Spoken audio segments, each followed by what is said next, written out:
Welcome back to the Cavalier Connection. If you like our content, go ahead and hit that subscribe button and like this video. I'm your host, Jack Lowe, joined as always by my dad, Jeff, and our friend, Jay. Today, we've got a very special guest on out of Barstool, Jake Malasek, with us, a name Wahoo fans know really well, from walking on with UVA lacrosse to working with Barstool Sports and building a strong following with his coverage of the Who's on social media. Jake's story is truly Cavalier grind to shine as a journey.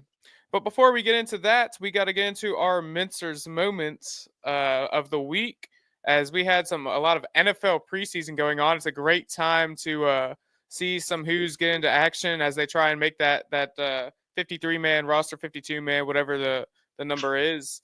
And our Mincer's moment of the week this week, guys, Jonas Sanker, who was drafted to the New Orleans Saints, had a very big play he made at the end of overtime. We're going to take a watch of this.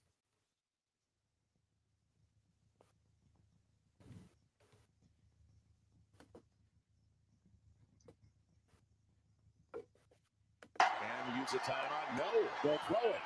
It's popped and it's picked. That's why you run it. Still alive.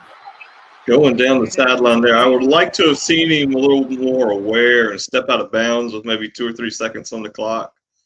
And I think they kind of got cheated there. I mean, what a play! I think so too. I think the problem is, if it's a regular season, they're getting that extra time. And I was mistaken in the fourth quarter because they don't play overtime in the preseason. Right. But big play by Jonas Sanker. I mean, you have tied 17-17. Big play to secure the tie, I guess you could say, not give up the loss. Dad, you have thoughts? Yeah, nice to see a Who make a play like that. I like seeing him cut it up the field a different way and see if he couldn't take it to the house. He was sniffing it out a little bit, but he ran out of real estate. Yeah, for sure. He's going to make that roster, I'm sure of it, and I think he could definitely make an impact for that New Orleans roster, so that's going to be fun to watch. But be sure to go check out Mincer's, Stonefield, or at the corner. You can get some great swag like this hat I got here. Kind of hard to see with the way the lighting is. They got all sorts of T-shirts, hoodies, jerseys, whatever you want, they got it, so be sure to go check them out now. We want to welcome in former Who lacrosse player and John Gruden's right-hand man on Barstool Sports, Jake Malasek. Before we get started, we've got to ask you very first how you really felt watching John Gruden open those hockey boxes today. I mean, what timing I come on the show the day we filmed it this morning, and I have never gotten more tweets and more texts about making fun of myself. It's probably every time we play them in football and then today's box opening. So those were the 2 days of my life. I'm just glad I got to relive that in August. That was perfect. Yeah, really. It pained all 3 of us to watch that video, and we just know you're just sitting there shaking your head behind the camera. Listen, I've gotten more DMs from Virginia Tech fans about where's our box, where's our box, where's our box, and up until today, there hadn't been a box. And I walked into the office today, and there are these 3 giant maroon Virginia Tech boxes, and I said, well, today's the day. I guess this is what we're doing. So cracked them open, and I did bring. I'm going to grab some real quick. Okay. I did steal something. So this is now in my apartment, and I'll be keeping very close watch of this. There you go. I like that. November, and then when we win this year's game, I'll be having a little bit of a celebration with this. That is now in my apartment. I love it. Absolutely. Thank you for sending that over to me. Very good. Very good. Yeah, love that. Let's get into your experience with UVA a little bit, because you walked on to UVA lacrosse. How did that even come together, and how was that experience like being in one of the top programs in the country? Yeah, I mean, my playing time, obviously, that was very, very minimal, and I was just kind of happy to be around, and I got to practice a lot with them in the falls. But that actually started, so I was an intern at the World Cross Championships in Netanya, Israel. That was 2018, so that's the summer I was transferring into UVA from Trinity College. I played Division III lacrosse for that year. And while I was over there, Lars Tiffany was one of the coaches for the Haudenosaunee, which is the Iroquois national lacrosse team. So I got to meet him over there and kind of say, hey, I'm going to be an incoming second year, play goalie. I could love to throw my hat in the ring, try out. So showed up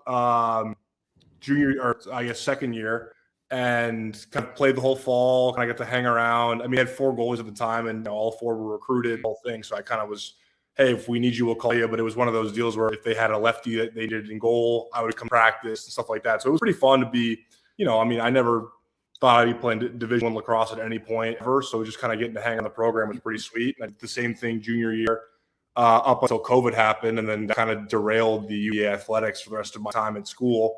But getting that sort of two falls in, I got to work some of their media stuff. That kind of helped me get into the media space.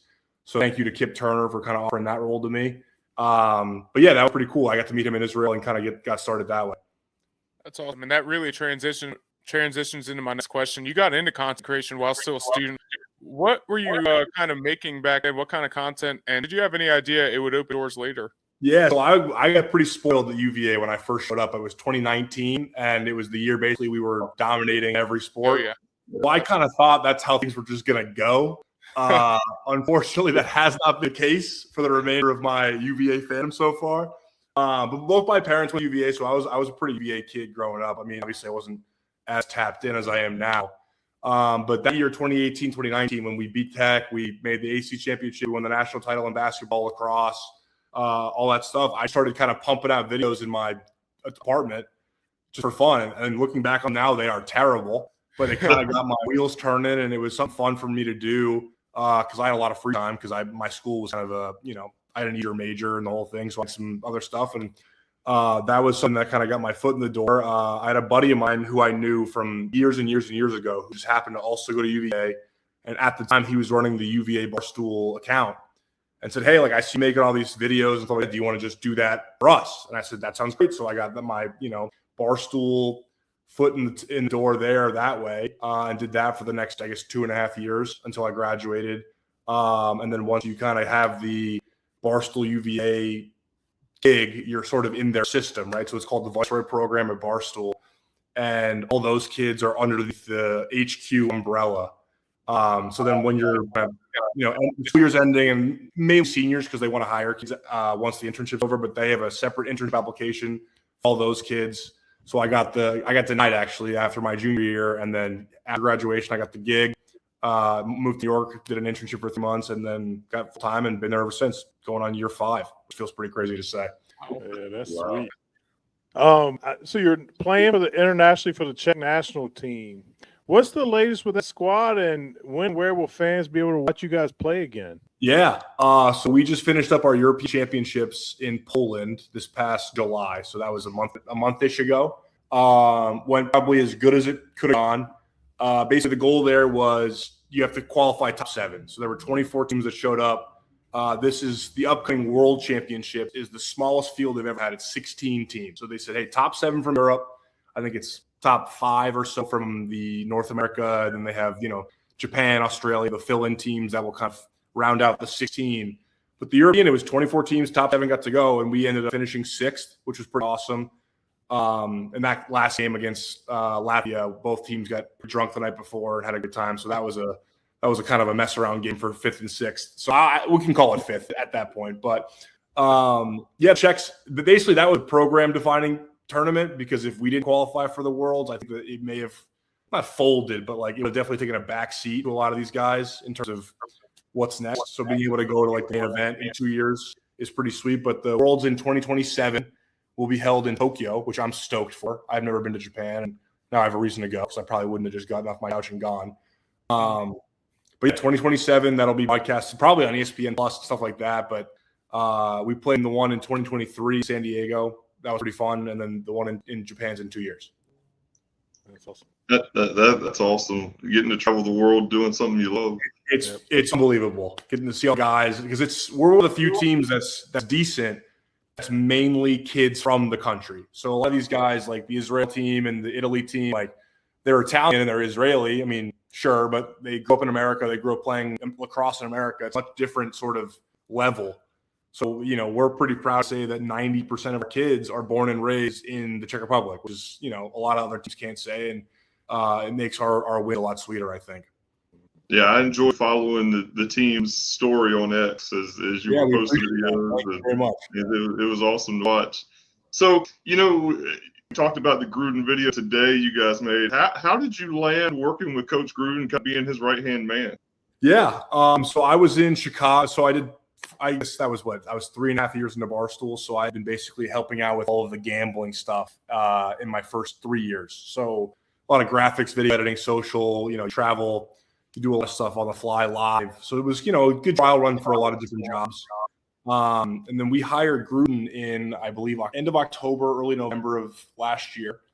And it was kind of just a random, like, hey, do you want to do this extra gig? Was kind of how they presented it to me. I think we've hired some guys like that, maybe like a Deion Sanders or something like that in the past, where we give the kind of high profile former coaches or former players a job, and they pop in and out here and there.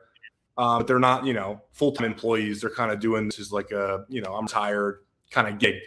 And I think everybody was a little shocked at how into it and how quickly he was into it. Gruden was with the whole Barstool. Like, he pretty much dove full on head first. He was sending me stuff 6 times a day remotely from Tampa the minute we started. So, okay, I went to the guy and I was like, hey, like, this seems like more of a full-time job than I think that I thought it was going to be. So I kind of put my real job at the time aside and started focusing more and more on the Gruden stuff until Dave's right-hand man, Austin, texted me and was like, hey, do you want to make a poster saying we're hiring for the Tampa group to go work with Gruden full-time? And I go, no problem, sure. Sent him all the information. I did a little, graphic design. And I just texted him, I go, hey, out of curiosity, like, what's the job? And he was like, well, it's kind of doing what you're doing right now, but just down there. And I was like, well, I'll just move. I don't mind moving. And they were like, oh, we didn't know that makes our life a lot easier. That's great. I didn't know that. So I moved down there in January, and I've been there ever since. It's been the best decision I probably could have made because I've had the best time, and he's the best guy. And it was definitely a step up for me career-wise, which is great. But I've got to do a lot of cool stuff and see a lot of cool people. And, I think that we haven't even done football season yet, so I can't imagine what that's going to be like. Yeah. Yeah, he seems so fun, like, and energetic. What is the day-to-day like with him? So funny. I get asked that question about a lot of people at Barstool, and I think the answer is pretty much the same with a lot of the guys, which, like, what you see with these people is what you get. Like, they're not putting on an act by any means. He really is, like, the biggest ball of energy, loves to work, which is great for me because it makes my life a lot easier. I'm not begging him to do stuff. But yeah, basically I show up to the office. He's been there for 4 hours before I get there because he's up 3:30 in the morning. He's a Cameo legend. He's number one guy on Cameos. He's pumping out 2.5 hours of Cameos before I'm even awake. And then we get there, we kind of brainstorm some stuff. We have some stuff on the docket, and then he likes to get out of there at like 2:30. So my day is pretty easy, and he makes it pretty easy with the way he wants to do stuff and his ideas, and kind of bounce stuff off each other. We travel a lot, and he's a good guy to go on the road with. Pretty easy, no maintenance. So can't complain. He's a great guy to work for and a great guy to kind of be around all the time. Is there anything that's like maybe is different about him off camera at all? I think, he busts a lot of balls a lot, which I think is maybe something that people don't think. Like, he kind of gives me the fucking end around every once in a while, and I'm like, I forgot that you could like do that. I always see the guy as the ESPN, professional. Can you guys hear me? Okay, got it. Gotcha. Oh, it's frozen. We got on here. Oh. They're like, he is a very when I picture him, he's a very buttoned up, hard-nosed head coach, ESPN Monday Night Football for 9 years, like the whole, suit and tie. And then he'll just throw these like one-liners at me every once in a while. And I'm like, damn, I forgot that you're like a person, like you have a sense of humor of the whole thing. So that kind of, throws me off every once in a while, but that does crack me up from time to time. That's awesome. And it might be just hanging out with Gruden and working with him, but what's been your favorite thing you've worked on at Barstool so far throughout your tenure? Yeah, I definitely have to say it was Gruden's QB class. I got to be the executive producer of that show in the spring, and that was definitely the coolest thing, I think, not only that I've worked on, but like that we've done. I mean, that show at ESPN for however long, I think he did 63 shows at ESPN. Like, I grew up watching that, and like to be able to kind of get behind the scenes and like do a lot of the stuff that the producer gets to do was like beyond cool for me. Like, I was picking the guys up from the airport when they flew in, and I was kind of the guy that made sure the show was what it was. I mean, I got to do a lot of cool stuff, and I don't take that for granted. But that was by far and away like the coolest thing. And that was like a month into me working with him. They were like, hey, like, congrats on the move. Like, here's $1 million, make this thing. I was like, all right, cool, great. Like, that's pretty sweet. Like, let's figure it out. We did it all on the fly, and the production team was unbelievable. All 6 quarterbacks were like the easiest guys to work with. They were super stoked to be there. But that was like an unbelievable kind of pinch yourself type of moment for me in my career. Right. That's unbelievable. What's one part of your job that might look really fun from the outside, from maybe the fans' perspective, but is actually way tougher than people realize? Making sure there's a box a day. I don't think people understand how tough that job really is. You really got to schedule those things out, and you're on the road, and you kind of got to plan in advance. I think it's harder for him than for me, obviously, because he's got to open it and know all the things about the schools. Honestly, with the world that we live in, like consistency is the biggest thing, and making sure that like you're not just kind of going weak without putting anything out, making sure there's always something going on. I mean, no one's going to forget about him, but like you kind of have to be constantly doing something new, something fresh, have some new ideas. And with us, like there's been no sort of history with what he does in this arena, right? He was a coach. He's got 35 years of experience doing that. He's got 9 years on TV, but he's got like 5 months of YouTube experience of social media. He didn't have a Twitter account until November. So like there's been a lot of figuring it out, which I think has kind of been fun, but at the same time, like it is a challenge to kind of think of things all the time. But again, like he makes it easy. He's a very creative guy and a very guy that's down for whatever. So that's been the push and pull is what fits in with his brand, but at the same time, like we still have to do stuff. So that's kind of been the battle. Yeah. Is there someone at Barstool that doesn't get enough credit for how good they are at what they do? I will give a shout out. I think Ohio State may not get his flowers. He's a guy that we hired about 1.5 years ago-ish. I think he's a very creative, funny guy, one of the smarter guys we got. And I think he works really hard, which is, not saying that Barstool is a lazy place to work, but, there are definitely people that work harder than others. Right. So I think that he's taken over a show, Barstool After Dark. He's doing it right now, actually, as we're recording this. But I think he gives a lot of effort, and he's got a really good mind for this kind of stuff. I love the guys that do a new Untold Story, which is Nick and KB. I think that they're very, very funny and may not get their flowers as much as they should. But they put in a lot of time behind the scenes to kind of write their jokes and think of things. And I just like it when people give effort. I think that's Gruden's big thing too, is like, if you're trying, like something will end up working. Because if you're not trying, like who cares, right? Why would I care about you if you don't care about me? Right. So the guys that are really putting in the time and putting in the effort, I think are the guys that I like to shout out and kind of see succeed. Got you. So moving on to a little football talk. Yeah, let's do it. So last year, the offensive line caught a lot of blame for the struggles. Sure. Yep. Do you think this year's group will be better? And if so, what's different? I hope so. I mean, they brought in the 2 transfers. I like that the offensive line is a lot older. I remember when Armstrong was the quarterback in 21, we had a lot of older guys on the offensive line, and that's kind of that's the engine, right? That's kind of what makes everything go. And that was like the most fun offense I've ever seen in not only UVA football, but like one of them in college. Like I think people really slept on that offense because the defense was giving up 50 points a game. Oh yeah. But like that year, you could bet on Armstrong to throw for 400 yards a game, and he would crush that number every game. Mm-hmm. It was. I remember I was watching the BYU game where he broke his rib, I think, in the third quarter, and I had hit my number by like 10 minutes to go in the second. He was throwing for 70 yards a drive for 4 straight. I mean, the game was fascinating to watch with an eye, right? So I think having the seniority on the offensive line is huge. I think having some guys that are returning.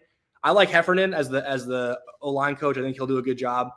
But I really it's all about, to me, setting up good plays. Like I didn't like watching last year when we would go run, long passing, completion, punt over and over and over again. Like I think there's got to be some more variation on first down to kind of let. But I mean, I don't know how much more you can ask for than 5 basically seniors protecting your quarterback, who's also a senior, and all these guys have experience. That's kind of my hope, is that the seniority does its thing in college football, and that's oftentimes worked out. But I would have to assume it's better than last year. Yeah, you talked about the new quarterback coming in, Chandler Morris. He's, new system, which he's kind of used to, been all over the place a little bit. But do you think it'll take him a few games to get comfortable, or you think they come out firing against Coastal? Listen, I hope not. I mean, this is a guy who's been around the block, right? This is his 4th school. So learning a new system shouldn't be a problem for him. I do worry a little bit about there's a continuity thing that you'd love to have. I know guys like, Nussmeier are going into LSU for their 3rd year. You got DJ Lagway. Like those guys are going to have great years because there's a little continuity with what they're used to. I'm hoping Morris doesn't have too much of a learning curve because we got some not easy games right out the gate. I mean, that Coastal game week 1, that's not a fucking gimme. We're not playing Richmond or William & Mary. We're on the road NC State week 2. Like these are not wins, right? Like you got to earn those games. So I'm hoping that they figure it out over the fall or the summer camp, fall camp, whatever it is, and kind of hit the ground running. But I'm excited for him. I think he's kind of a little more of a beefed up, souped up Calandria a little bit. I think he's a little older. He can move. I think he'll be able to read the pro offense a little bit better than the younger kid. So I'm optimistic. Now, again, I say this having watched Tony Muskett come in and play one game, and then we never saw him again. So it could be Kalen for the next 11 games. I have no idea what's going to happen. But as it stands, preseason, I am excited for Morris. I watched some highlights from UNT. He can move pretty well, which I think is huge for Elliott's system. I just, I hope that they give him the chance to kind of, open up the playbook a little bit and give him the keys, because that wasn't really the case last year. Mm-hmm. Yeah, Des Kitchens is back calling plays. Did you expect that after the way the season ended? And do you think he was brought back more out of just we want to continue what we're doing, or did they genuinely believe in him?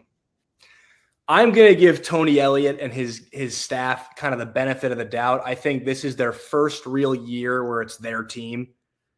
So, I mean, again, like, I do think this is the year for these guys. Like, if it's a 5-7, 6-6 type of season with the easiest Power 4 schedule in the country, like, how much better is it going to get? You know what I mean? Mm-hmm. So that is, I think if this is a year where they can win 8 games, 9 games, then we got some momentum and we're moving. And then maybe it was, we needed our guys, we needed our system, and this is how we're going to recruit. That's great. That's fine. We'll hit the portal the same way. But, I'll give them the benefit of the doubt. I'll give them 4 years. And once you kind of get your team in place and this is your guys, like, there's only so much better it can get. And if it's another year of no bowl game, or if it's another year of, win 6 games but get blown out by Virginia Tech, like, I don't know how much more of that I can take without kind of hitting the reset button and let's try it with somebody else. I mean, it can't get much worse, than what it's kind of. If we get blown out, I expect to see some kind of video with that cup being destroyed. I'll be drinking a lot heavier stuff out of the cup than what I was originally thinking about. But I mean, again, it's do you want to watch 5-7 in Lucid Tech, or do you want to watch 2-10 in Lucid Tech? To me, it's kind of the same thing, right? Where you're not being competitive, you're not being entertaining. It's like, what's the point? So this is kind of his year for me. I think if they don't make a bowl game at least, then like it's got to be see you later the day after. Yeah. But I would expect 7 or 8 to 9 wins with that schedule. Yeah, for sure. That wide receiver room has some talent, a lot of new faces from the transfer portal, some recruits. Who's the guy in that group you think has got to step up right away? I mean, it's funny because every year I find out that there's a guy that was sort of, good the year before, and that he becomes our absolute star NFL wide receiver the year after. I think that guy's Trell Harris with us. I mean, last year was Malachi. The year before, I mean, unfortunately, it was like Lavelle was our guy before that, and then we had Dontavian before that. Like, those guys were kind of the year in, year out ones, right? So I think Trell takes the step this year, and everybody's like, oh, well, why didn't you do this last year? It's like, well, that's kind of been how UVA football has been since I've been watching, is basically the guy from the year before steps up and becomes the one. So I think Trell will take a big year. I like Andre Green. I think he'll have a decent year as the more of a gadget slot guy. I think he'll be a pretty good addition from last year's system. I think it's again, the continuity side of things I think is important, having guys that have been there before and kind of know what they're doing, because wide receiver quarterback communication, especially with a new quarterback, is going to be very helpful. So having a lot of receivers that are, been there, done that is going to be very helpful. Is there any players on the defense that you think could have a breakout year this year? I don't know about breakout. I just kind of hope that they like elevate, right? So like the Jameer Carters and the Antonio Clarys, like you got to be the leaders of the defense. Like that is kind of what I'm looking for. I think obviously he's dealing with a little bit of injury, but like Cam Robinson is our, NFL guy. I thought Jonas Sanker went a little later in the draft than I would have probably taken him. I thought he was an absolute steal by the Saints, but he was our guy last year. Like Cam Robinson, to me, I think is an absolute bona fide NFL linebacker. Like we'll play a lot of years professionally. And I hope he gets back quicker than I think that they think he will.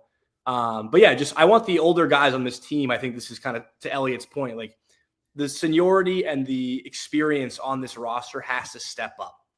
That's kind of the name of the game for me this season, is like, can the guys that have been around or that came in as grad transfers or whatever it is, can the guys that are 22, 23 years old be the leaders for this team? Because if they're not, it's going to be a long year. But if they are, it could be a fantastic year. So that's kind of my big thing this year, is older guys have to be the ones kind of steering the ship. And Coach Elliott, he was very active in the transfer portal. 9 additions or transfers in the secondary. And I think corner's been a big mystery. Who's your best bet to start alongside maybe Donovan Platt in week 1? Damn. You know, it's so funny. Like, I'm not the biggest defensive guy. I'll be completely honest. I'm trying to think of the guys that we even brought in. Like, I know Kean Johnson is a transfer, so he could. I mean, again, like I am not a defensive guy. I definitely don't look at the defense as much as I look at the offense because I like scoring points, which we didn't do a lot of the past. Everybody does. Yeah. And B, like for what it's worth, I think Rodzinski's done a great job. So I haven't really had to worry about the defense as much as it was. I could probably name you a lot more guys in that 2021 defense than I could name on last year's defense. Because A, I saw them a lot more, and B, they were causing me a lot more headaches. So that was kind of my thing. Yeah. I'm a big believer in Rodzinski. I think he's probably the best of the 3 that we hired with that new coaching staff. I like that he came from military academy. I like that he's kind of been like, I mean, they've been a middle of the road college defense for the past 3 years, but really that should be all you need with Virginia football. Like, I'm not asking you to score 12 touchdowns and keep teams to 10 points or less. Like, I need you to basically keep it below 20 and get like I don't know, a couple higher on the turnover margin. Like, that'd be great. And if we had that in 21, we probably would have been a playoff team. I mean, that team was unbelievable with Rodzinski defense. But yeah, I mean, I think guys like Johnson could be a good corner. But again, we lost some guys.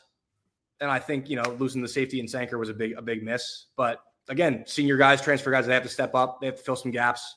And I like the system as a whole with the defense. I think that they'll be not the problem this year. Let's put it that way. Right. Yeah, and I think we also brought in Jamarick Morris, and he got hurt for the year too, so that was a tough blow as well. But I guess one thing, Coach Elliott, all the transfers and depth that he brought in between the offensive line and the secondary, hopefully with all that depth, we've had issues in the past, I guess, with the injuries last year on the O-line, and then you're down to guys who've never played positions or haven't played positions since high school. So hopefully, I know Coach Elliott spent that money well, I hope. If you're Coach Elliott, what absolutely has to happen this year for you to be the coach again in 2026?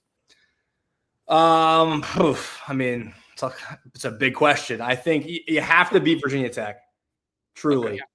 And if you don't beat Virginia Tech, you have to win 9 games or more. Okay. I think those are your 2. I mean, if you go 7-5 and you lose to Virginia Tech, like, that's awesome. You know what I mean? Like, great. This is the best team you're going to have for a while. And we're playing at home. Like, I mean, this is, right. Yeah. I don't know how much better it can get for you. And that can't be your result. So if you're going to lose to Virginia Tech, which I hope you don't do, you better win 8, 9, 10 games, because that's kind of the only way I think you're getting stuck around. Other than that, I think, being sort of in the hunt. I know we've been there a couple of times post ACC championship game. But just kind of being competitive into the November, December month is important. I mean, you can't lose 2, 3, 4 games before the bye. You can't. That NC State game has been circled for me for a long time. I think that basically is the game that will really dictate how the season goes. Because I do believe we'll be Coastal Carolina week 1. But that NC State game on the road, you come out of that with a win, you're kind of cruising till Florida State Friday night at home. Like, that's a big, big game, and that can kind of define your season, right? So those first 4 weeks are a very big 4 weeks. I think that kind of sets the tone, and we'll know, I believe, week 3, week 4, whether he's sticking around or not, which is crazy to say. But, like, you got to set the tone early and win at least 2 of those 4 games. I mean, really 3, because we're not going to lose to William & Mary. But, like, 2 of those 3 games, Coastal, NC State, Florida State, have to be wins for you to kind of keep the season on the track. Huge games. Yeah. So we talked about Coastal coming in week 1. A couple things. One, I think they're jealous of all the people that we brought back because they have more people new than we do. I think they're over 60 new players on the roster. So they got new coordinators on offense and defense. Starting quarterback just got hurt, so now that's kind of up in the air. We kind of destroyed them last year when we weren't as good as what we expected to be this year. 2 questions. Is that a perfect opener or a trap game, and has Coastal sent the box in to coach yet? I don't believe we got in the box. I mean, we still have like 85 in the back room to get through. I don't think they're one of them. But like, Okay. to be honest, besides the game last year, I haven't watched the Coastal Carolina football game since Grayson McCall was the quarterback. So like, I couldn't tell you what the system is or what they're running down there at Coastal. I have been to the campus. Very fun time. I had a good time. Myrtle Beach was disgusting, but I had the best weekend of my life. But yeah, I mean, again, like if you can't get past Coastal week 1 with all their new stuff and all their issues, like season's over. That's kind of what it is, right? Like, so that's got to be. I don't think that they should look ahead, obviously, to NC State, but like that's the game they got to kind of be a little more worried about is going into Raleigh, playing an ACC game week 2 with all this new stuff going on. I think Coastal Carolina should really be a game where they really try and tune up a lot of things for the next week because they should have really no issues with that game. And again, if they are having issues, then we got a lot bigger problems in Coastal Carolina. I'll tell you that. Yeah, for sure. Yeah, that's very true. Is there one thing you'll be looking for early in the season, maybe a stat, trend, or just a position group that you'll be watching to see, okay, UVA really is legitimately better this year? Yeah, I will be curious to see yardage gained on first down. I think that's a huge thing for me this year because last year it was about, 0, I felt like. So the first down is going to be huge for me all year. I'm going to watch that pretty much more than anything else just to kind of see. I might even start keeping track myself on runs versus passes because I couldn't believe how many times we'd run the ball for 0 yards on first down and basically play 2 downs every drive. Yeah. Made no sense to me whatsoever. We would keep doing it. I was like, hey, maybe we stop doing that because it's not working. Virginia Tech, run, drop pass, punt. Run, drop pass. I could not believe what I was watching, and they kept doing it. So first down for me is huge. I don't have any real worry about the receivers or the running back. I like, the offense should be fine if it's being called well. I think the D-line's our strongest unit on defense. I think they'll basically be how we kind of play defense is gets the quarterback, cause some pressure, stop the run. Secondary for me and first down play calling on offense are the 2 big things I care about. But again, new quarterback, you never really know. I'll miss my boy Calandria dearly. I hope he has a great year at UNLV. I loved him. And I have the same feeling about Armstrong when he transferred, a little less, melancholy because he had kind of done what he needed to do. But first downs and the secondary will be kind of my two areas of focus. So last year, Indiana surprised everybody in how their season went. And Jay wrote an article, and Jay labeled this team a college football playoff dark horse. Okay. Is that crazy? Yes. as much as I hate to say it, yes. Okay, so Jay, in your scenario, how did we get to the playoff? What is the dream scenario? So it's just a matter of 2 things. One, our talent is a lot better. Last year, we led in 9 out of 12 games that we played. In the second half, we weren't very good last year, and we had a much tougher schedule. If you go to Raleigh and win, you're 2-0. You assume you beat William & Mary and Stanford at home. That gets you to that Friday night game. If you can beat Florida State, and they could be what they were last year, we just don't know. I don't expect that, but we could win that game. They could beat Alabama for all we know. Right. They could. Yeah. But if we do get that one, now you're 5-0, and you face, to me, the toughest game on the schedule at Louisville. Mm-hmm. However, you are 5-0 at that point, and we have played very well at Louisville, including the last time that Coach Elliott took a team down there. So, the back half of the schedule, Bill Belichick, I think that's more apt to blow up than it is in a bad way. Yeah, than it is to go well. At Duke, maybe the next toughest game on the schedule, and they don't scare me at all, even though they brought in a good quarterback. I do like him. Yeah. And then Virginia Tech is obviously always tough. You can't if we are 11-0 going. I mean, Jay, if UVA is undefeated, we'll make the playoff. I agree with you on that. Yeah, but my point is, if nobody saw Indiana coming. And so there's a lot of parallel. Indiana's schedule last year was really weak. They had the one game against Ohio State, and they didn't compete very well in that game. But there's just nobody on our schedule I look at and say, oh yeah, we're definitely going to lose that game. Can I counter? Yes. Indiana brought in a coach that year who had a proven track record of winning a lot of games, and we are on year 4 of a guy who has a track record of losing a lot of games. Does that impact the decision? 100%. And I'm not saying, and I said this in the article, to be fair, I'm not saying to buy your tickets today or anything like that. But what I'm saying is, it is sports, right? Crazy things happen in sports. 100%. We see it every year. And, I never thought I'd see a Virginia basketball team win a national championship in my life. And it took 3 miracles in a row for that to happen. Sure did. Again, I love Chandler Morris. Everything I've seen watching his tape, I love it. The O-line, we've got a couple of injuries that are significant, but we have enough depth, I think, to if we could stay healthy from here on out with the O-line. It's really more of a product of the schedule and what we've improved at. What I will say is I saw a clip of Chandler Morris, which I believe I quote tweeted, but he said, listen, I came from a program at TCU that went 6-6 or whatever it was the year before, and then the next year 5-7 in the national championship. Yep. So he's like, I've done it before. I didn't come to Virginia to win 6 games. I came to compete for a title, which is what I want to hear from my quarterback, obviously. Yeah. Yeah. But I liked it. I feel like that's been lacking in the Virginia locker room for a long time. Yeah. Is that mentality of hey, we're not just here to sort of play the games. We're here to win, which I like. So I like that he's got that sort of, moxie. Do I think that Virginia is going to make the playoff? Probably not. Yeah. But if they do, I will see you all there because I will be wherever ticket they'll have me. I will be at that game wherever it is. But I like your optimism, Jay, because it's usually me giving out takes like that. So I like that it's somebody else for a change. Oh man. So what's your what would you consider your favorite UVA sports moment as a student, fan, or behind the scenes? There's a lot to pick from because I got very spoiled while I was there. So I was at the 2021 lacrosse national championship after I graduated. I was at the Rent for that.